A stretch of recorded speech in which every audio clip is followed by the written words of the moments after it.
주식시장에 최근 외국인 자금이 몰리면서 시장이 모처럼 활기가 돌고 있습니다. 네, 외국인의 매수세가 얼마나 지속될지, 코스피가 본격적인 상승 국면에 진입한 것인지 전문가와 함께 짚어보겠습니다. IBK 투자증권의 서동필 투자전략팀장 나오셨습니다. 어서 오세요. 어서 예, 오십시오. 안녕하세요. 네. 요즘 연일 연중 최고치 경신하고 있던데요. 예. 외국인이 많이 산다면서요? 얼마나 샀습니까, 최근에? 예, 최근 9거래일 동안 외국인 투자들은 2조 4천억 원 정도를 샀습니다.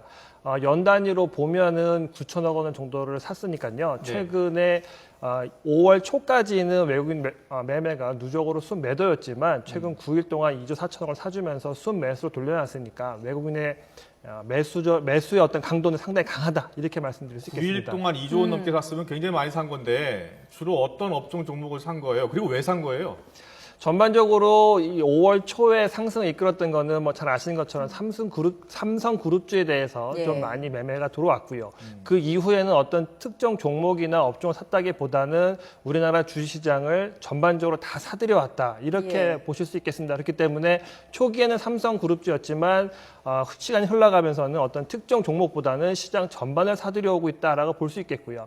초기에는 역시 삼성에 대한 이벤트성 이런 것 때문에 주식 샀지만 시간이 흘러가면서는 해외 주식시장이 상당히 안정적이었고 미국과 유럽도 역시 고점을 경신해가는 과정에 분위기에 편승한 외국인의 매수가 추가로 유입되었다 이렇게 평가할 수 있겠습니다. 예, 얼마 전에도 외국인이 이제 연일 사자에 나서면서 코스피가 연일 최고치를 경신했었는데 환율이 발목을 잡지 않았었습니까? 이번에도 환율은 여전히 워낙 강세는 지속되고 있는데 외국인의 이렇게 매수세가 유입되는 이유는 뭔가요?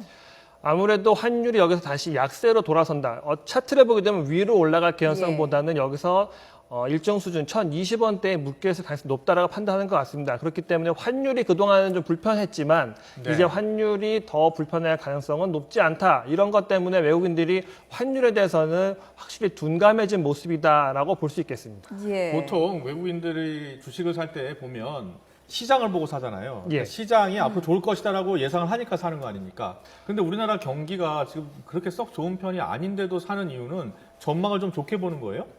한 가지 이 측면에서 보게 되면 이익이 많이 늘어났다 볼 수는 없겠지만 되게 흥미로운 부분은 이제 1분기 실적이 거의 끝나가고 있습니다. 1분기 실적 끝나가고 있는데 향후 실적에 대해서는 눈높이가 조금씩 높아지고 있습니다. 예. 그러니까 최악은 지났다라는 평가가 나오면서 외국인 매수가 함께 맞물려 있으니까 체감적인 경기에 대해서는 조금 불편함이 남아있다 할지라도 저희가 수치로 확인해보는 이익 측면에서는 최악은 지났다라는 부분이 있기 때문에 이 점을 외국인이 높이 샀다고 볼 수 있겠고요. 예. 그렇기 때문에 전반적으로 시장을 사들여오는 추세가 생각보다 조금 길어지고 있다. 이렇게 보시면 좋겠습니다. 그러면 앞으로도 이제 외국인 매수세의 여력이 아직도 충분히 남아있다 이렇게 보시는 건가요? 짧게 보면 5월 말이 한 주 남았고요. 길게 보면 다음 주 초반에는 유럽의 ECB 중앙은행 회의가 있습니다. 예. 적어도 다음 주까지는 매수한다는 생각을 하고 있고요. ECB 중앙은행에서는 경기 부양책을 내놓을 가능성이 점점 높아지고 있기 때문에 대외 변수 역시 우리나라 주식을 급하게 팔 만한 요인이 없으니까 매수의 강도는 논하기 쉽지 않겠지만 추세적인 측면에서 봤을 때는 조금 더 주식을 살 개연성은 높다. 이렇게 볼 수 있겠습니다. 예. 우리나라에서 뭐 주식 투자하는 분들이 많지는 않겠습니다만 주식을 만약에 갖고 계신 분이라면 지금은 좀 더 보유하는 게 낫겠네요.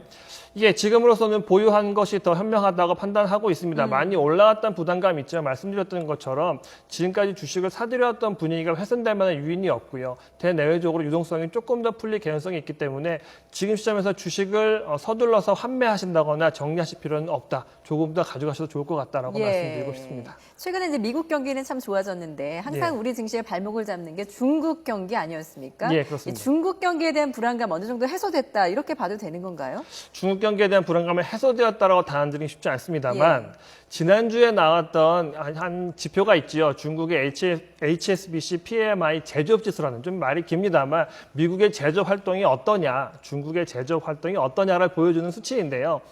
기준점이 50을 넘으면 좋은 거고 50을 밑으로 들면 좋지 않다라는 건데 49.1이 나왔기 때문에 좋지 않다라는 숫자지만 시장에서 예상했던 48보다 훨씬 좋은 숫자가 나왔기 때문에 이제부터는 좋아질 수 있구나라는 희망감을 주었습니다. 여기에 반응을 한 건데 올해 연말까지 놓고 보게 되면 중국에 대한 눈높이를 높게 가져갈 생각은 없습니다만 적어도 매매를 하신다면 중국 관련돼서 좀 많이 조정을 받았던 업종 이런 기회에 기술적으로 매매는 가능하시겠지만 긴 호흡에서 매매하기는 좀 말씀드리기 쉽지 않고요. 중국 경제 여전히 불안감은 있다. 이 점을 한번 더 염두에 두시면 좋을 것 같습니다. 네. 마지막으로요. 예. 오랜만에 나오셨으니까 어떤 업종이 유망한지.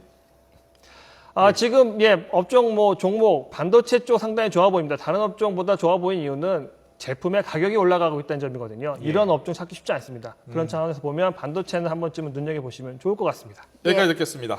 IBK 투자증권의 서동필 투자전략팀장이었습니다. 잘 들었습니다. 네, 감사합니다.